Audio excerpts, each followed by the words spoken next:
Next week, we'll be discussing voice restoration. Our voice is so integral to our being that it's almost impossible to imagine life without it.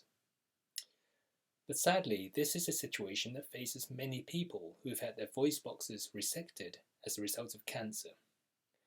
This is also a situation for which modern medicine has very few answers. Well, next week, we're very fortunate to welcome a man who's dedicated much of his career to solving this very problem. His name is Chung-Kan Tsao. He's a plastic surgeon who specializes in reconstructing the head and neck and esophagus, and until recently was chief of the world-leading division of plastic and reconstructive microsurgery at the Chang Gung Memorial Hospital in Taiwan.